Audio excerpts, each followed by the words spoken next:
Head over to StoneMaierGames.com right now and get your very own copy of Viticulture. Jamey Stegmaier let me know that Bags and Boards fans can enter the code TEXAS at checkout to receive $10 off their purchase of Viticulture. That's right. Go to StoneMaierGames.com, enter the code TEXAS at checkout, and Bags and Boards fans can get $10 off Viticulture, their very own copy of Viticulture from Stonemaier Games.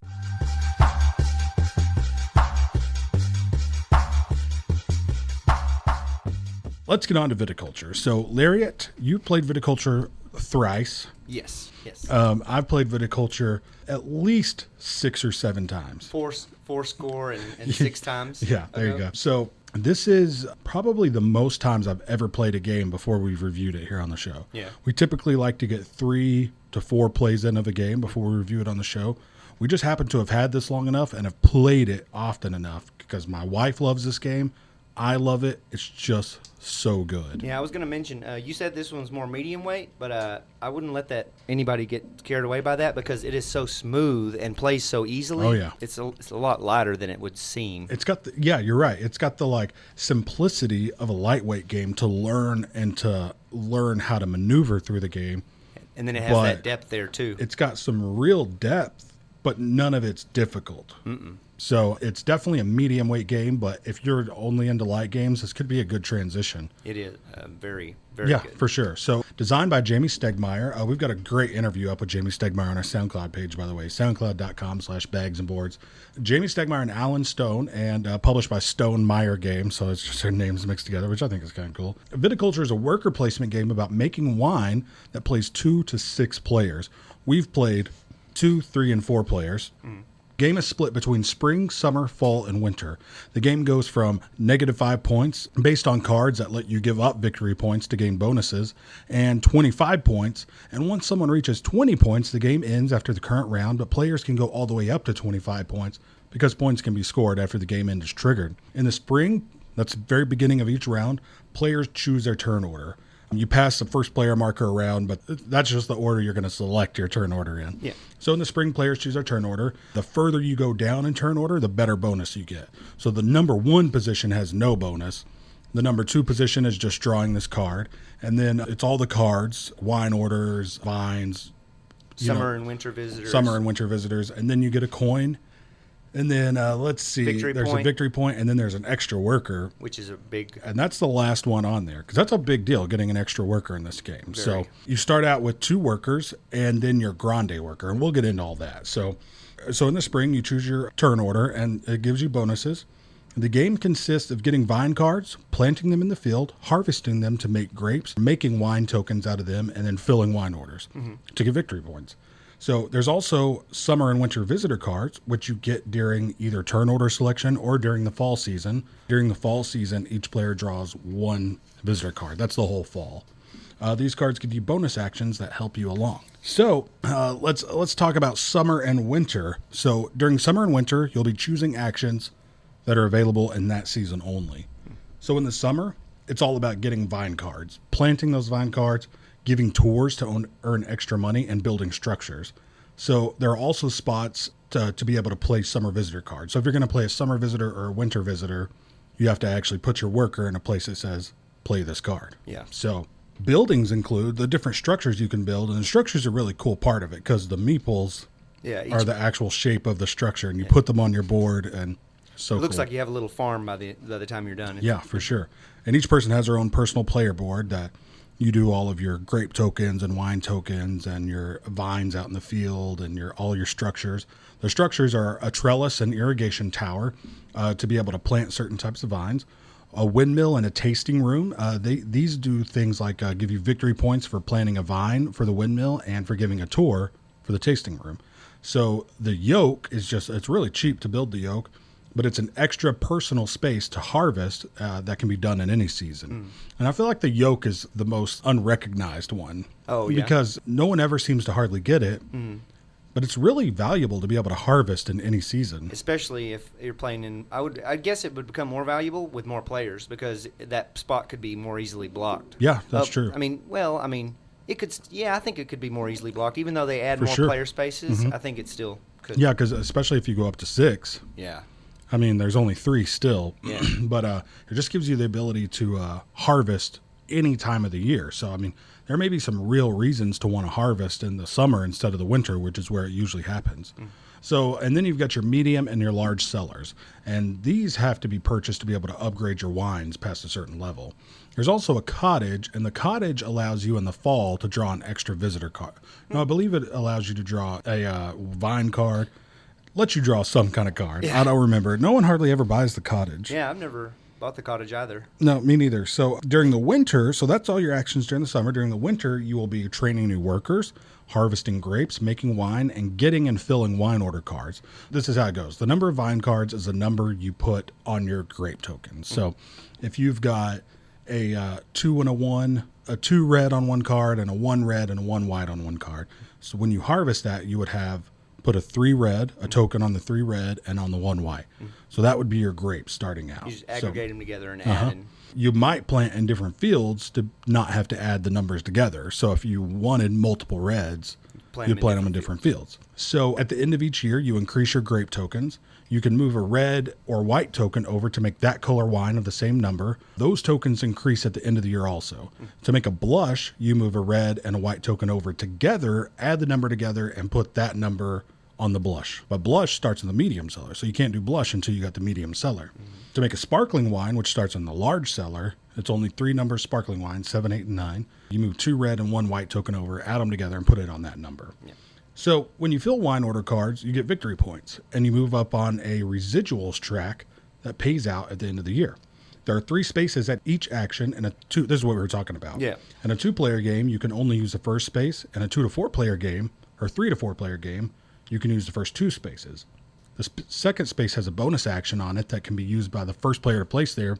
When we first started playing, we thought it might be like if you went there first, you had to grab the one that didn't have a bonus so that the second player got the bonus, but that's not the case. So first person to go there can get the bonus. In the friendly variant, which is what we played in our 3-player game, you can only use the bonus space if you're going to get the bonus. Rather than blocking Yeah, you can't block it. Each player also has a grande worker that can be placed anywhere, even spots that are already taken up. This worker is really important. So in the first edition of Viticulture, I'm not sure exactly how it was, but each player didn't have a grande worker. I think the grande worker may have been available on the turn order selection. Okay. Instead of just the extra worker. Okay. So now in the second edition, each player has a grande worker, which is really good because it really makes a big difference. Yeah. Whether you should use that now to get that action or if that's important enough to go ahead and use that grande worker.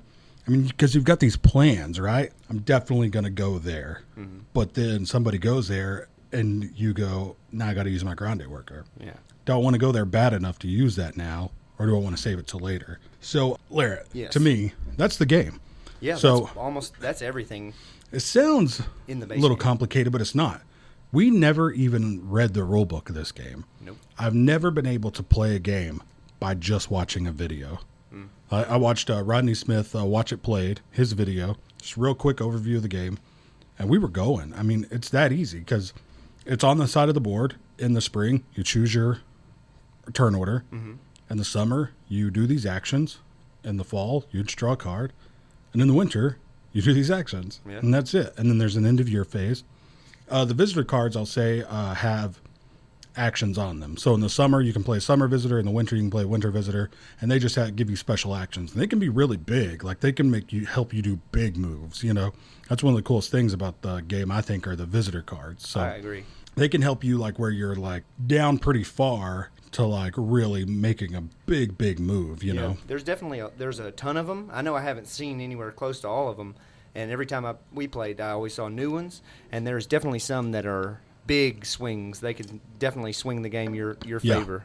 And there's cool stuff. Like, I mean, I was behind a couple points, and then I'd been getting a ton of money, and I didn't really have anything to spend it on. And then all of a sudden drew a card that said pay 3 for 1 victory point. And you can go up to 3 victory points. So, boom, got 3 victory points. I mean, they're really cool, but I haven't seen one that I thought was unbalanced. I mean, I've never seen a runaway in this game, like any like runaway leader. They're all pretty close. Yeah, for sure. So, Larry, this has got to be one of the smoothest games I've ever played. Each action you do feels really thematic and really makes sense towards the theme of the game, but it's also smooth. I mean, this game is silky, man. It is.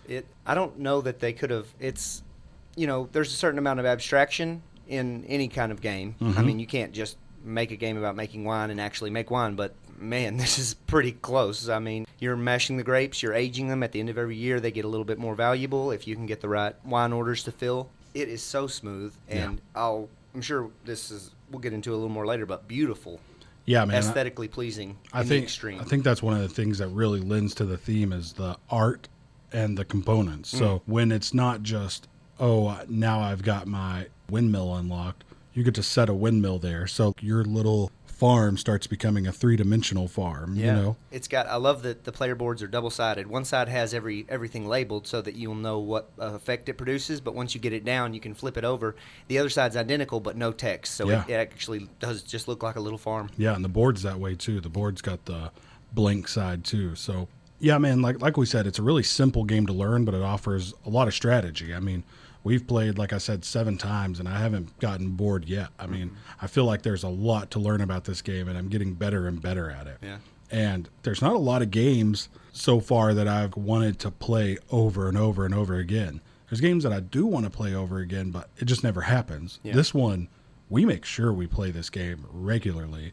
Everything is so easy to set up. We're going in just a couple minutes, and then we're like really, really thinking about it and just really putting some brain power into it, but all the mechanisms are so simple. Yeah, it's easy to understand, but at the same time offers you enough choice to really diversify strategy, and added with the visitor cards makes it really flexible. For sure.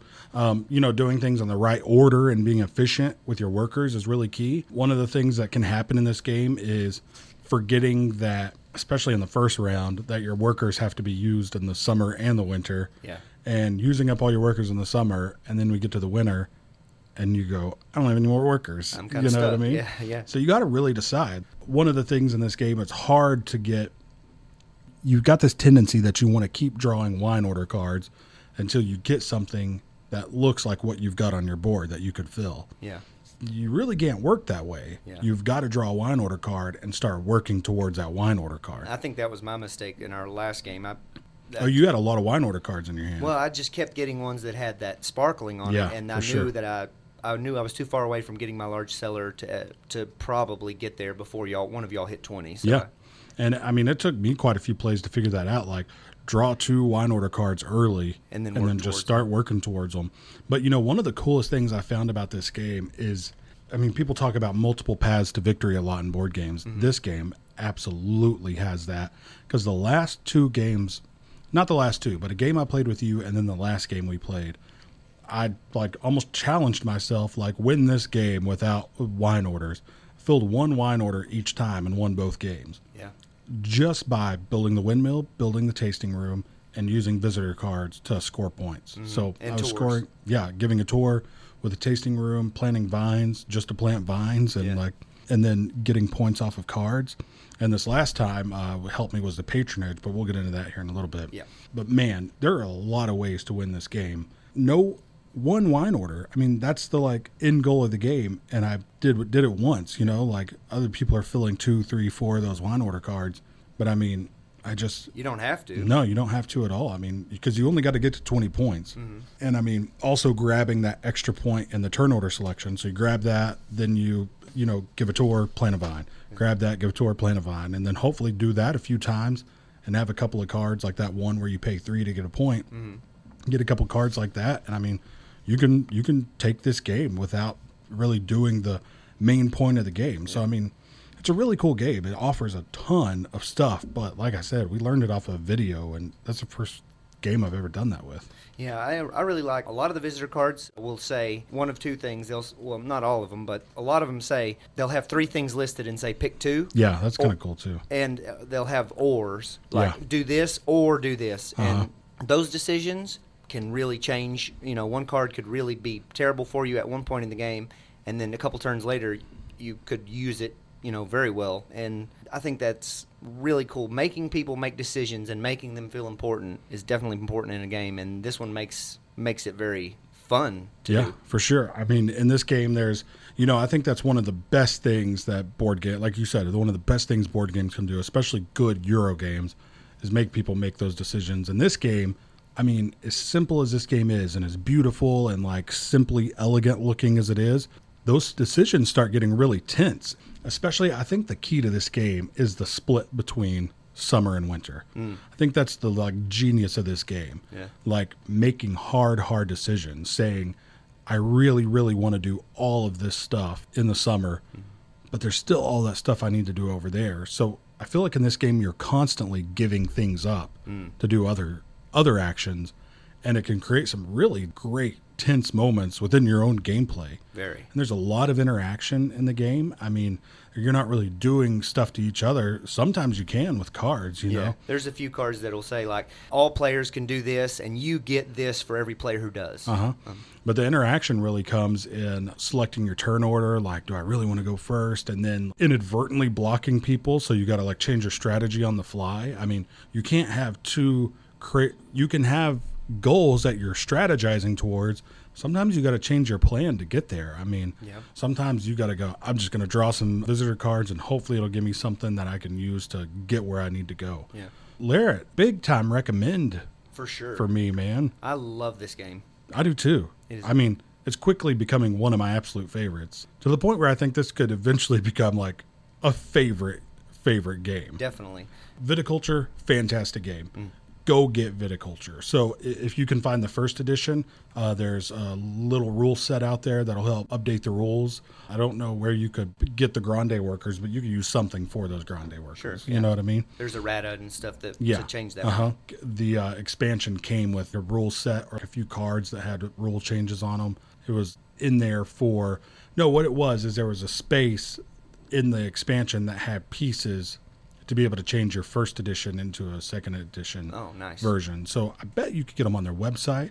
Bet you could just email Stonemaier Games and say, hey, I really want to change this. Can I buy it? You know, they may just send it to you. Who knows? If you've already purchased the game. Yeah. But if you can find the second edition, even better. I mean, I know it came out on Kickstarter. I think it's out in the stores. But it's a big square box. They're kind of strange-sized boxes, right? Yeah, it is a little bit. And the expansion's even heavier. Yeah. And they're the same size, but... So Viticulture, great game. Yes.